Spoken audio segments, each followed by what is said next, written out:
услови да го немаме надлежност. За која улица да асфалтираме или да обезбедиме пари да биде улицата асфалтирана, да се намали степенот на ризик спрема нашите сограѓани. Тогаш ние како Совет како имаме политичка можност да делуваме до избраните представници во парламентот, до владата, до министрите назначени, да обезбедат пари за Битола да се направат. Значи ние како Совет можеме да донесеме заклучоци и да понесеме барања. Ние тоа го зборуваме, не зборуваме нешто друго. Велиме дека ние како Совет треба да побараме да се подобри инфраструктурата во Битола. Дали тоа ќе бидат пари од буџетот на општина Битола, дали ќе бидат пари од буџетот на Република Македонија. Небитно.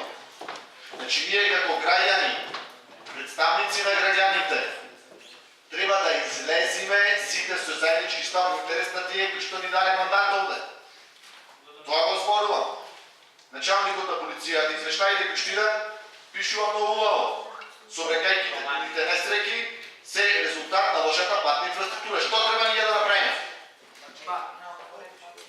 Што треба ние да направиме? Значи треба да побараме. Ние бараме, вие викате него надлежи. Викајте толку микрофони имате Ренола. Спораме сега за работи кои што треба да се кажат јасно и гласно, да треба да се побараме.